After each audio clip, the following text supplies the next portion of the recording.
Mes frères maçons, mes sœurs maçonnes, j'insiste. Nous pourrions résumer notre parcours de ce jour par le terme d'insurrection. De Jules Wallace l'insurgé, à Pierre Dac et Tinius, dont l'humour s'insurgeait contre toutes les formes d'oppression, de Nelly Roussel, féministe insurgée contre le patriarcat, et la guerre au général Riquelme, s'insurgeant contre le fascisme de Franco. Ce matin, vous êtes aussi passés devant les monuments consacrés à la déportation. N'oublions pas que nos frères et nos sœurs, beaucoup d'entre eux, y ont fait un séjour sans retour. Et ceux qui en sont revenus, malheureusement, ont été marqués de leur chair.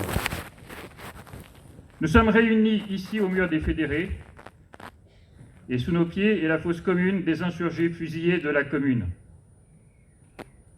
Il nous faut continuer la démarche émancipatrice de nos prédécesseurs. Pour autant, il ne faut pas se gargariser de mots. Ainsi, il est des mots que l'on eut jusqu'à l'épuisement.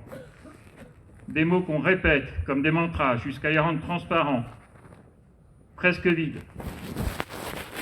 République en fait partie. On l'invoque dans les crises, on la célèbre chaque année, mais qui la vit réellement? Qui la pense encore? Et surtout, qui la construit? Nous passons notre temps à vouloir réparer la République, alors que c'est la République elle-même qu'il nous faut établir. Non pas restaurer une forme érodée, mais refonder un projet. Réparer suppose que la structure est intacte. Ce n'est plus le cas. Il ne s'agit pas de noircir le tableau. Ce que nous appelons République n'est trop souvent qu'un mot fatigué, un costume vide, porté par des institutions qui peinent à en incarner les principes, et que dire des hommes et des femmes qui les incarnent. La République, ce n'est pas seulement un régime ou un cadre légal, c'est un idéal politique vivant, une promesse collective, une architecture morale. Elle exige bien plus que des élections. Elle suppose une conscience partagée, une éthique du bien commun, un pacte renouvelé entre les citoyens et leurs représentants. Pouvons-nous réparer un édifice dont les plans sont devenus illisibles? Établir, c'est revenir aux gestes fondateurs, parce que certaines racines sont devenues caduques et que d'autres n'ont jamais été plantées.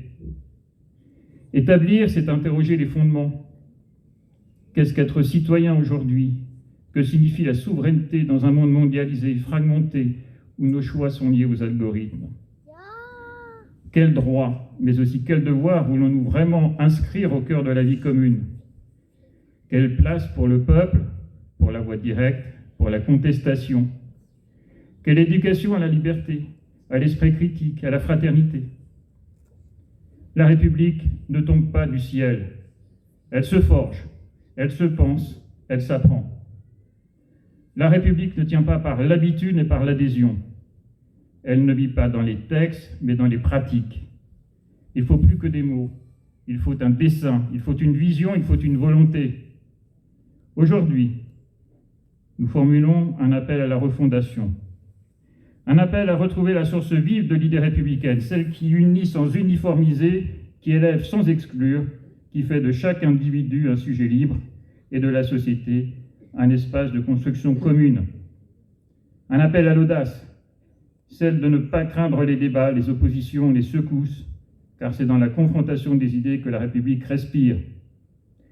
Un appel à la jeunesse, non pour hériter d'un modèle figé, mais pour inventer la République de demain, une République écologique, pluraliste, laïque, lucide sur ses failles et fière de ses principes.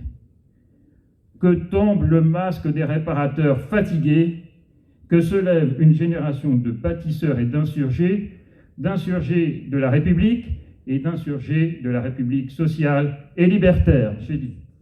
Bravo.